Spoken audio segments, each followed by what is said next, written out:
Buenas noches, hermanos, Dios les bendiga. Amén. Un gran gusto nuevamente poderles visitar, después ya de algún tiempo, algunos meses, pero siempre con la intención, hermanos, de darnos la vuelta. A veces el trabajo, o casi siempre el trabajo no nos lo permite, allá en la iglesia, las actividades que tenemos, pero el día de hoy hicimos el esfuerzo. De hecho, terminamos las actividades como a las 5:30 de la tarde y rápido nos lavamos la cara, las manos, ¿verdad? Y nos venimos para acá. Entonces, téngalo por seguro que es la intención, pero no siempre se puede. Pero este día sí, Dios lo permitió. Bueno, ¿qué les parece, hermanos, si nos ponemos de pie para leer la palabra de Dios? Vamos a abrir nuestras Biblias ahí en la primera carta del apóstol Juan. No es el Evangelio, es una de las 3 cartas que escribe, ¿verdad? Primera de Juan, segunda, tercera. El Evangelio. ¿Y qué otro libro? Apocalipsis. Bueno, por lo menos hay alguien que sabe, ¿verdad? Entonces vamos a la primera carta del apóstol Juan, hermanos. Y vamos a leer del versículo 5 al versículo 10. Capítulo 1, verso 5 al verso 10. ¿Y qué le parece si lo leemos de esta manera? Los hombres con una voz varonil, una voz fuerte. Comenzamos con el versículo 5, luego las mujeres, luego los hombres, y así nos encontramos todos en el versículo 10. ¿Está bien? Muy bien. Vamos a comenzar los hombres, hermanos. Dice así la palabra de Dios. Este es el mensaje que hemos oído de Él y os anunciamos. Dios es luz y no hay ningunas tinieblas en Él. Si decimos que tenemos comunión con Él y andamos en tinieblas, mentimos y no practicamos la verdad. Pero si andamos en luz, como Él está en luz, tenemos comunión unos con otros, y la sangre de Jesucristo, su Hijo, nos limpia de todo pecado. Si decimos que no tenemos pecado, nos engañamos a nosotros mismos y la verdad no está en nosotros.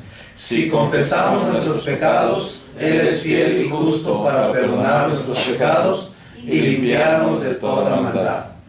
Si decimos que no hemos pecado, le hacemos a Él mentiroso y su palabra no está en nosotros. Todos juntos, hermanos, vamos a leer del capítulo 2, el verso número 6. Todos juntos. 1, 2, 3. El que dice que permanece en Él debe andar como Él anduvo. Vamos a orar. Bendito Padre Celestial, te damos las gracias, Señor, te damos la honra y la gloria por lo bueno que eres con nosotros. Gracias porque en tu infinita misericordia nos da la oportunidad de congregarnos, Señor, nos da la oportunidad de leer tu palabra libremente, Señor, cosa que en algunos lugares no es posible, pero te damos las gracias, Señor, porque aquí en esta área, Señor, en este país donde nos encontramos, lo podemos hacer libremente. Te pedimos, Padre, que tu Espíritu Santo sea el que hable a nuestros corazones, hable a nuestra mente, Señor, nos haga hacer los cambios necesarios en nuestra vida. Señor, que las palabras del hombre queden en un lado y, Padre, que tú puedas hacer la obra en cada uno de nosotros. Hay necesidad en tu pueblo, Señor, en todos los aspectos, pero yo sé, Señor, que esa necesidad más que todo es espiritual. Pedimos que en esta hora, Señor, tú obres grandemente y, Padre, pues que en todas las cosas que hagamos podamos glorificar tu santo nombre. En el nombre de Jesús, Señor. Amén. Amén. Bueno, vamos a tomar nuestro lugar, hermanos.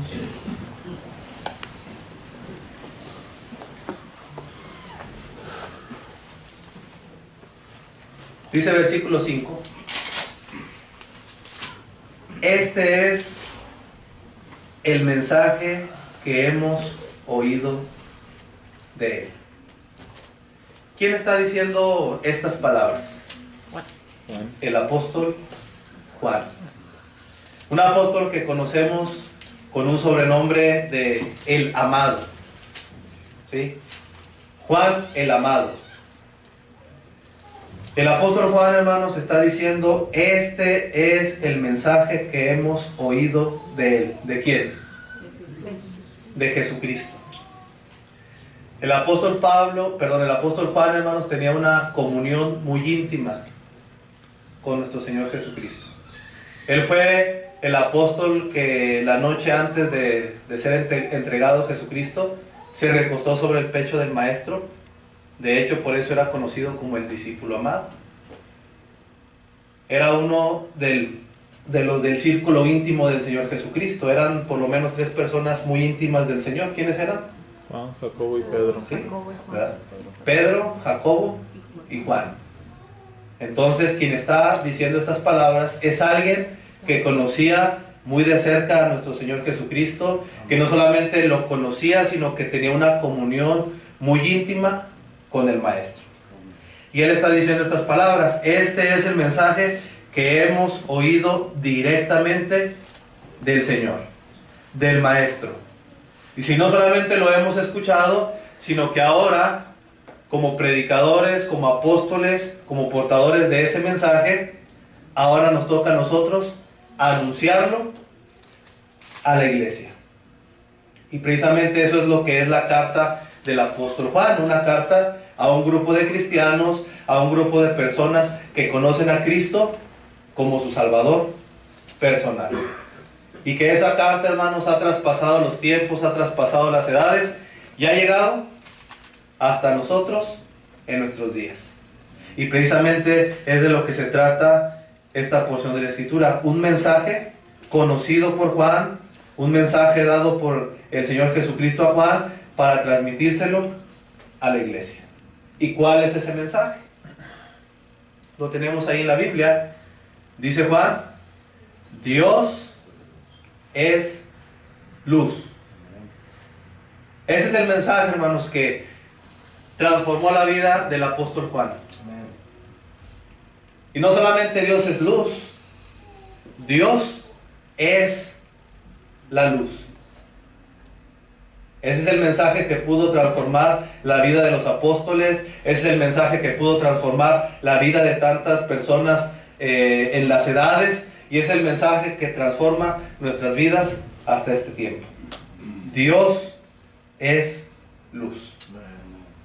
El mensaje sería incompleto si no leemos lo que dice la Escritura. Dice: Dios es luz y no hay.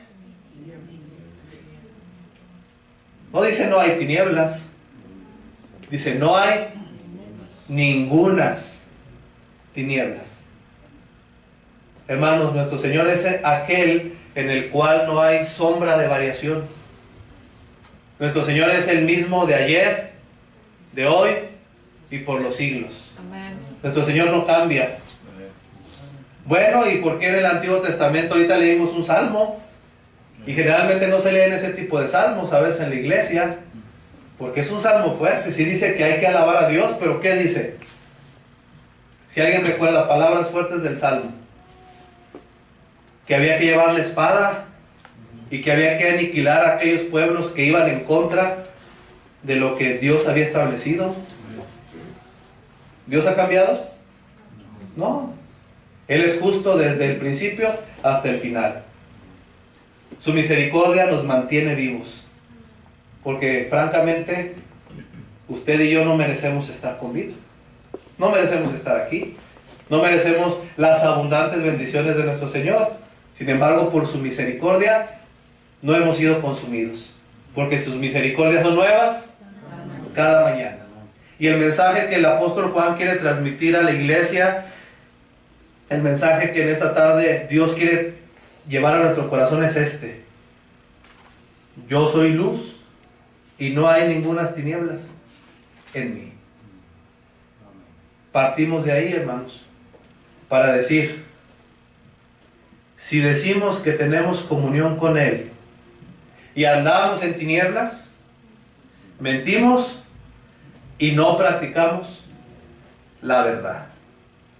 Hermanos, quiero tomar unos breves minutos para para hacer un paréntesis aquí y explicarle una cosa. Tal vez usted ya lo sabe, tal vez no lo sabe, pero aquí podemos darle claridad a este asunto.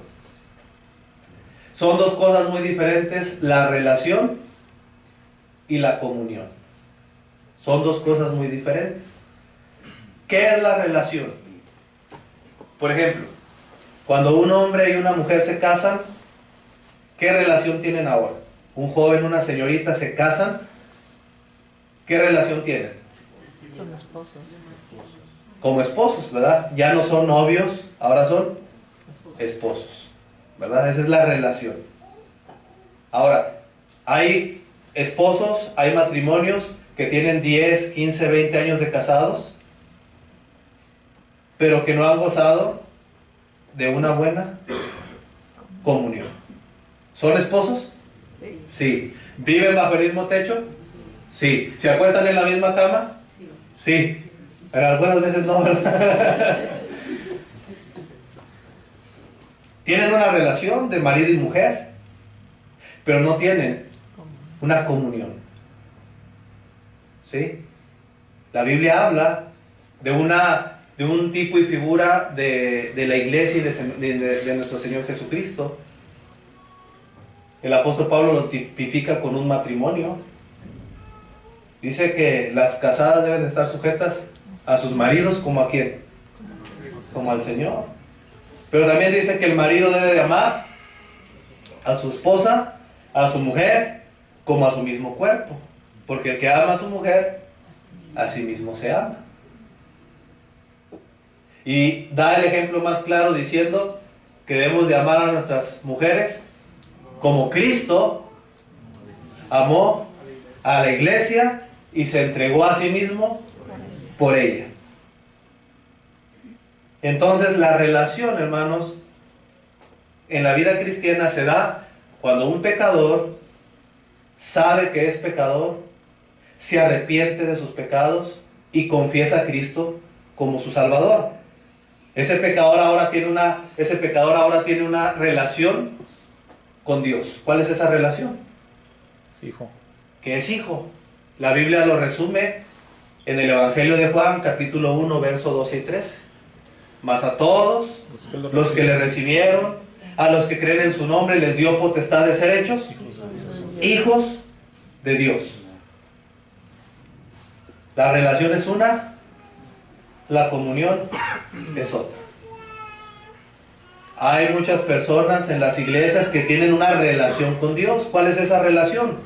Ser hijos de Dios, por haber creído en el Evangelio, por haber confesado a Jesús como su Salvador, por haber nacido de nuevo, dice la Escritura, los cuales no son engendrados de sangre, ni de voluntad de carne, ni de voluntad de varón, sino de Dios. Les dio potestad de ser hechos hijos de Dios. Entonces, en muchos casos, hermanos, las iglesias están llenas de personas que tienen una relación con Dios, que son hijos de Dios. Y déjeme decirle a propósito, la salvación no es por la iglesia, la salvación no es por las reglas, la salvación no son por las normas, por la religión, por la tradición. La Biblia dice en el libro de Efesios que por gracia somos salvos, por medio de la fe, que la salvación no es de nosotros, que es un don de Dios y que no la obtenemos por las obras para que nadie se gloríe.